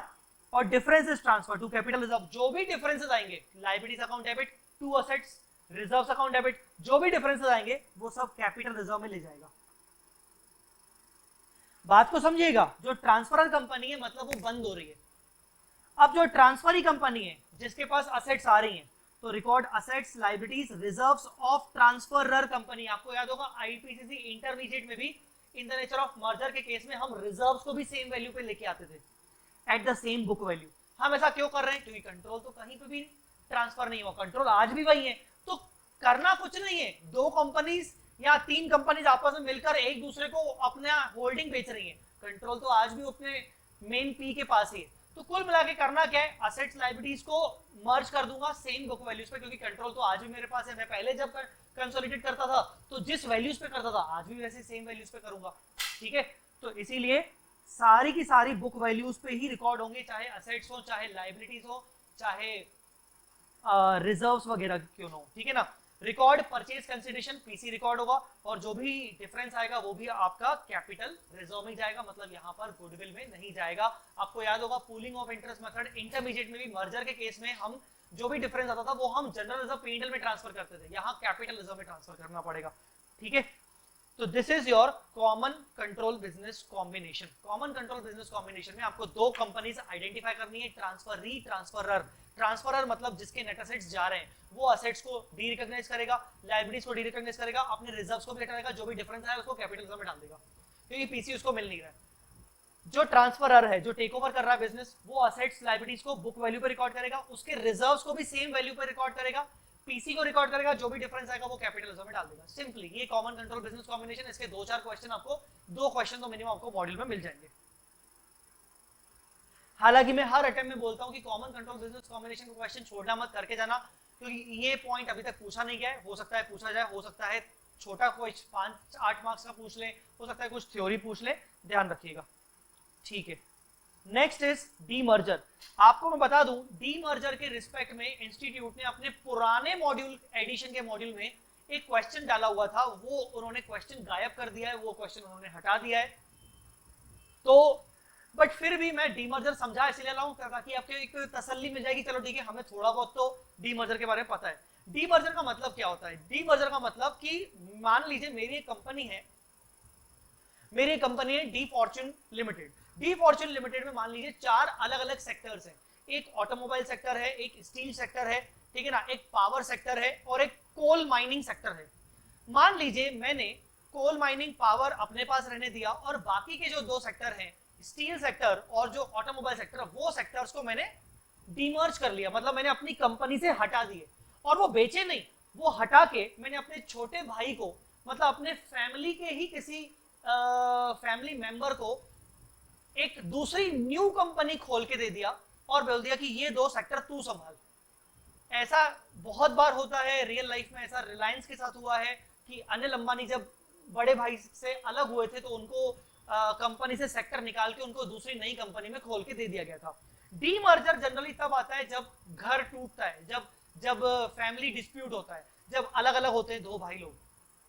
तो क्या होता है कि मान लीजिए मैं बड़ा भाई हूं, हमारी एक कंपनी चल रही है, फैमिली बिजनेस चल रहा है, 4 अलग अलग सेक्टर्स हैं, मेरा भाई मुझसे अलग होना चाहता है। मैंने उसको बोला कि ठीक है, 2 सेक्टर्स को तू ले जा दूसरी कंपनी में, तू एक नई कंपनी बना अपने नाम से, किसी के भी नाम से, और वो 2 सेक्टर्स को तू अपने हिसाब से चला, मेरे को कोई दिक्कत नहीं। मैंने वो 2 सेक्टर्स के रिगार्डिंग जो भी नेट एसेट्स हैं वो सब तेरे को दे दी।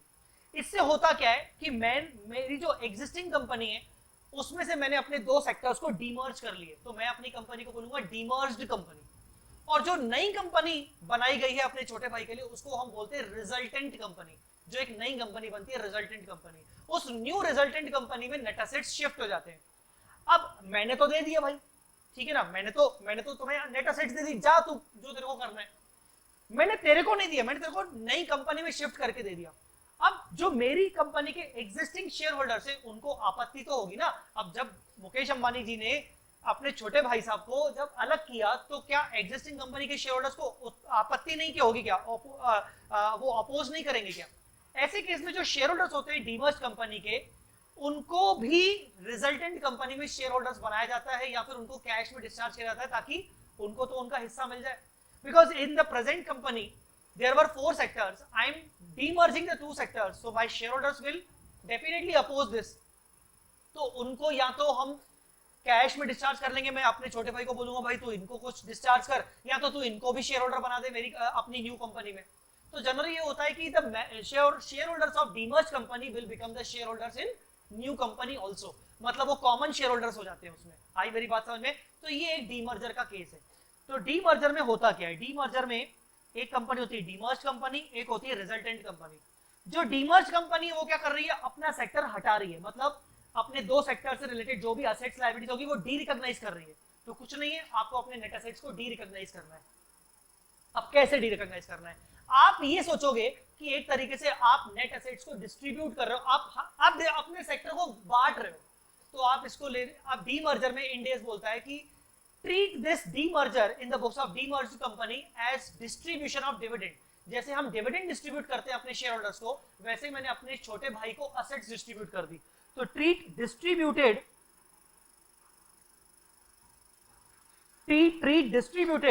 net assets of division demerged as distribution of dividend। मतलब हमने जो नेट असेट्स को डिस्ट्रीब्यूट किया है, डीमर्ज किया है, हम उसको मान लेंगे as it is as good as distribution of dividend. अब मुझे एक बात बताओ, जब भी हम डिविडेंड डिस्ट्रीब्यूट करते हैं, जब भी हम डिविडेंड की एंट्री करते हैं तो क्या करते हैं? ऑब्वियसली हम P&L से थ्रू या फिर रिजर्व्स एंड सरप्लस के थ्रू एंट्री करते हैं। तो देखिए पहली एंट्री क्या हो रही है, reserves and surplus to dividend payable. Reserves and surplus to dividend payable मतलब एक तरीके से हम डिविडेंड डिस्ट्रीब्यूट कर रहे हैं। आप मैं फिर से समझा देता हूं, जो डीमर्ज कंपनी है जो नेट असेट्स डिस्ट्रीब्यूट कर रही है, डीमर्ज कर रही है, वो उसको मान लेंगे कि एक तरीके से हमने डिविडेंड डिस्ट्रीब्यूट किया है, तो उसको पहली एंट्री करेगी reserves and surplus account debit to dividend payable. अब क्योंकि हम नेट असेट्स को डिस्ट्रीब्यूट कर रहे हैं तो इससे इंड एस 105 लग जाएगा, net assets held for sale या हेल्ड फॉर डिस्ट्रीब्यूशन। तो इंड एस 109 के अकॉर्डिंग आप अपनी नेट असेट्स को कॉस्ट और fair value less cost to sell, carrying amount और fair value less cost to sell whichever is lower पे दिखाओगे। Net assets held for distribution shall be measured at lower of carrying amount और and fair value less cost to sell. अगर net assets की value गिर रही है तो आप एंट्री करोगे P&L account debit to net assets. अब पहली एंट्री क्या हुई थी, reserves and surplus account debit to dividend payable, दूसरी entry P&L account debit to net assets. अब क्या करेंगे, नेट असेट्स को आपने कम कर दिया। मेरा पेन नहीं चल रहा, नहीं तो मैं आपको करके बताता। आप यूं समझो कि जो हमारे दो सेक्टर्स हैं उनके नेट असेट्स वैल्यू है 500 करोड़, उनकी वैल्यू है 500 करोड़ फेयर वैल्यू, ठीक है ना। और नेट असेट्स की हमारी जो कैरिंग अमाउंट है, वो कैरिंग अमाउंट है मान लो 600 करोड़। तो सबसे पहले तो हमने डिविडेंड पेबल को बुक किया 500 करोड़ पे, reserves and surplus to dividend payable, ठीक है ना। हम डिविडेंड बुक करेंगे फेयर वैल्यू पे, fair value is cost to sell. अब इंड एस 105 लगेगा, वो बोलेगा कि नेट असेट्स तुम्हारे जो 600 करोड़ के दिख रहे हैं उसको 500 करोड़ तक लेके आओ। तो तुमने 100 करोड़ से नेट असेट को गिरा दिया। अब तुम्हारे नेट असेट कितने दिख रहे हैं, 500 करोड़। तो तुम एंट्री क्या करोगे, डिविडेंड पेबल अकाउंट डेबिट, ये जो डिविडेंड पेबल दिख रहा है ना तुम्हारा, इसको डेबिट करोगे 500 करोड़ और नेट असेट 500 करोड़। क्योंकि नेट असेट तुम्हारा बुक्स में 600 करोड़ था, तुमने उसमें से 100 करोड़ हटा दिए, तो अब बुक्स में वो 500 करोड़ का ही बचा fair value less cost to sell पे, तो तुमने एक एंट्री कर दी। तो डीमर्ज कंपनी बोलती है कि ठीक है, we are distributing our net assets to resultant company, it is as good as distributing the dividend, so we will book the dividend entry at fair value, we will recognize net assets at fair value if the carrying amount is higher and book the loss in P&L, and last entry will be set off dividend payable account debit to net assets। इस कुल मिला के इस demerge company को कोई फायदा नहीं हुआ, ना उसको बेचारे को कुछ मिला, बल्कि उसने दिया ही दिया, बस उसको कुछ नहीं हुआ। अब आते हैं रिजल्टेंट कंपनी। ये जो रिजल्टेंट कंपनी है इसका क्या होगा? ये तो एक बिल्कुल न्यू कंपनी है और एक तरीके से इसको माना जाएगा कि ये बिजनेस टेक ओवर कर रही है। तो रिजल्टेंट कंपनी एक तरीके से बिजनेस टेक ओवर कर रही है। इसके ऊपर लगेगा इंड AS 103 का एक्विजिशन मेथड। ये जो भी असेट्स लायबिलिटीज लेगी उसको वो रिकॉर्ड करेगी फेयर वैल्यू पे। जो भी वो पीसी पे करेगी अपने शेयर होल्डर्स को, क्योंकि डीमर्ज कंपनी के share holders will become the share holders of resultant company. या तो अगर रिजल्टेंट कंपनी जैसे अनिल अंबानी जी मान लो नहीं बनाना चाहते उनको शेयर होल्डर, तो अनिल अंबानी जी को उनको कैश पे करना पड़ेगा। तो वो जो भी डिस्चार्ज करेंगे वो उसको पीसी मानेंगे और जो भी डिफरेंस आएगा वो गुडविल कैपिटलिज्म में डाल देंगे।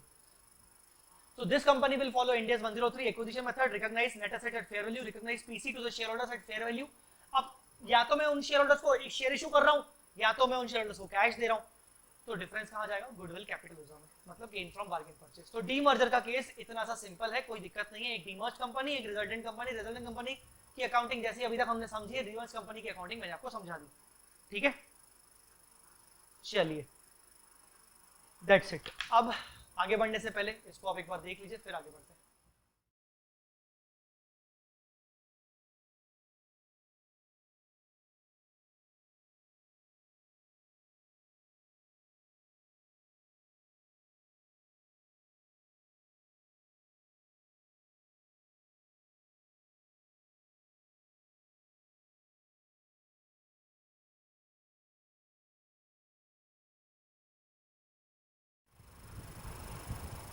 ओके, पॉइंट नंबर 13 आज के सेशन का लास्ट पॉइंट करवा रहा हूं। पॉइंट नंबर 13, ठीक है।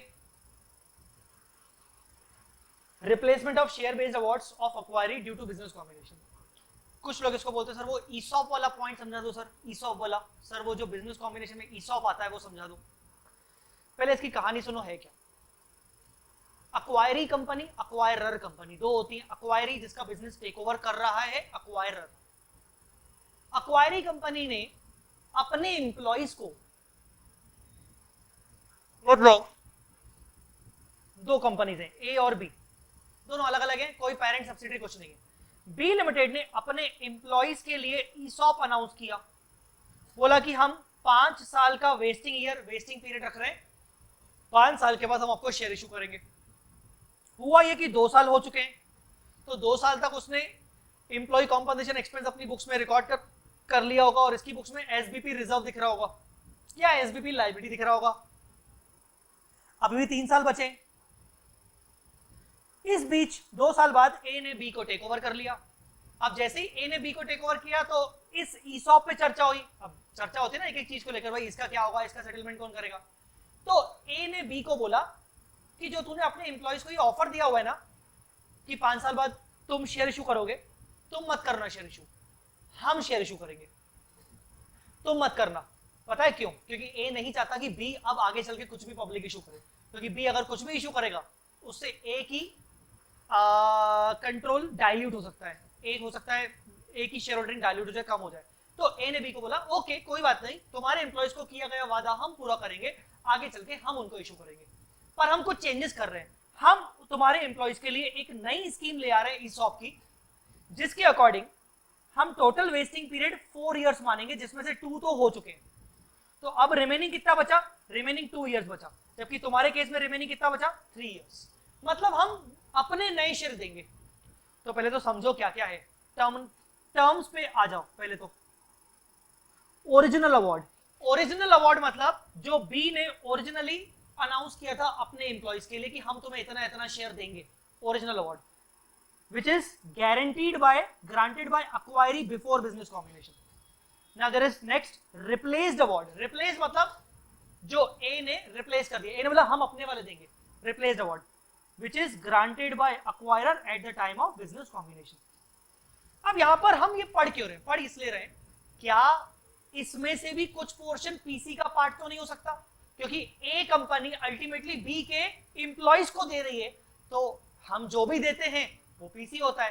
तो क्या इसका भी कुछ पोर्शन पीसी तो नहीं हो सकता? जो ए जो रिप्लेस अवार्ड दे रहा है इसका कुछ पोर्शन पीसी होगा कि नहीं होगा? कैसे? हम क्या करेंगे, मान लीजिए आपके ओरिजिनल जो अवार्ड थे उनकी वैल्यू से 400 करोड़ की थी और रिप्लेस अवार्ड की वैल्यू थी 500 करोड़ की। ये आपको क्वेश्चन में सॉल्व समझ में आ जाएगा। टोटल रिप्लेस्ड अवार्ड के दो हिस्से होंगे, टोटल रिप्लेस्ड अवार्ड के दो हिस्से होंगे, pre combination period, post combination period. What is this pre and post? Pre combination period मतलब 2 साल, जो 2 साल ऑलरेडी हो चुके हैं, और पोस्ट कॉम्बिनेशन पीरियड अभी भी कितना टाइम बचा है, मतलब 2 साल बचे। प्री कॉम्बिनेशन पीरियड मतलब जो ये रिप्लेस्ड अवार्ड जो 500 करोड़ के हैं, टेक्निकली मैं न्यू वेस्टिंग पीरियड 4 साल मान रहा हूं, उसमें से मैं बोल रहा हूं कि 2 साल आपके हो चुके हैं एम्प्लॉइज के। ये तो मुझे बोलना पड़ेगा, नहीं तो एम्प्लॉय बोलेंगे क्या घंटा साला हमारा दिमाग खराब कर रहे हो तुम, मतलब हमने 2 साल ऑलरेडी वहां बिता दिए, हमें वो तो कंसिडर करो, नहीं तो तुम बोलोगे हमें 4 साल और देने, ये तो गलत हो जाएगा। तो हमने बोला कि ठीक है टोटल 4 साल है, 4 साल में से 2 साल तुम्हारे ऑलरेडी हो चुके हैं, तो इसका मतलब जो 500 करोड़ है उसमें से 2 साल ऑलरेडी हो चुके हैं, तो उसको मैं बोल रहा हूं प्री कॉम्बिनेशन पीरियड, और जो अभी रिमेनिंग 2 साल है उसको बोल रहा हूं पोस्ट कॉम्बिनेशन पीरियड। जो प्री कॉम्बिनेशन पीरियड 2 साल का प्रोपोर्शनेट वैल्यू आएगा उसको हम पीसी का पार्ट मानते हुए पीसी में इंक्लूड करेंगे। इसका मतलब जो मैंने आपको ऊपर पढ़ाया था पीसी,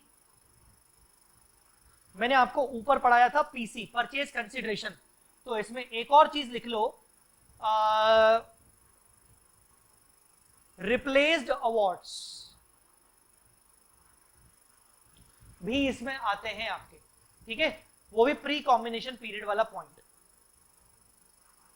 अब ये निकालेंगे कैसे, इस 500 का बाइफर्केशन होगा तो कैसे होगा, उसके लिए बच्चों आपको ये फॉर्मूला रटना पड़ेगा, आपको ये फॉर्मूला रखना पड़ेगा। फॉर्मूला क्या है, वैल्यू ऑफ ओरिजिनल अवार्ड जो 400 करोड़ थी, याद करो ये वाली, into number of years vested as on business combination मतलब 2, कितने साल हो चुके हैं, divided by higher of vesting period of original award and replace award.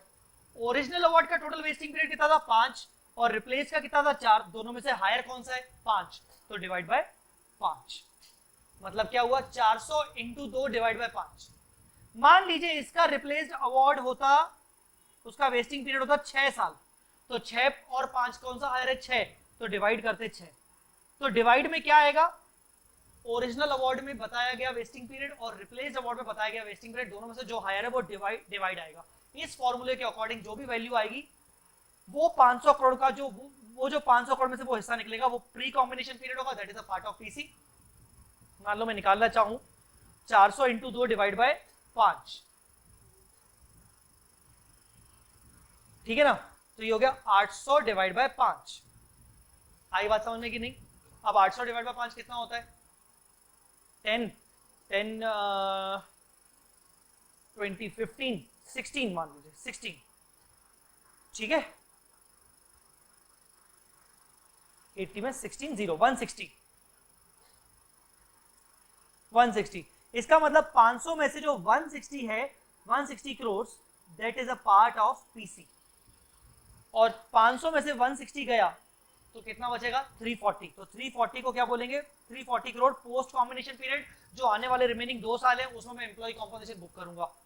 Total value of replace award मतलब 500 माइनस प्री कॉम्बिनेशन पीरियड मतलब 160 is equal to expense to be recognised in the remaining vesting period by acquirer. Acquirer का remaining vesting period कितना बचा है 2 साल, 2 साल में वो 340 को रिकॉर्ड करेगा अपोर्शन में। वो आपको पता है कि ESOP में कैसे रिकॉर्ड करते हैं। तो this is your replacement of share based awards of acquiree due to business combination. So guys आज हमने क्या क्या किया, आज हमने किया chain holding, reverse acquisition, common control business combination, demerger और share based payment awards replaced by acquirer company. हमारा बिजनेस कॉम्बिनेशन में एक छोटा सा पॉइंट बचा, छोटा सा नहीं बड़ा सा पॉइंट है बचा हुआ है, प्रेफरेंस शेयर्स अगर सब्सिडरी कंपनी में होंगे और हमने कुछ अगर होल्ड किए हैं पेरेंट कंपनी ने, तो उसका क्या इंपैक्ट होगा, उसके डिविडेंड का क्या इंपैक्ट होगा, ये आप खुद एक बार पढ़ लीजिएगा। मैं इसको अगली सेशन में जब मैं ज्वाइंट कंट्रोल ये जब समझाऊंगा एसोसिएट और ज्वाइंट अरेंजमेंट, उसके साथ में इसको ले लूंगा, ठीक है। तो अभी तक इतना ही, थैंक यू सो मच। ये जो लेक्चर रहेगा, ये लेक्चर लाइव रहेगा रात को 10:30 बजे तक सॉरी पब्लिक रहेगा रात को 10:30 बजे तक। थैंक यू सो मच, अभी के लिए इतना ही, thank you so much, bye bye, जय माता दी, अल्लाह हाफिज़।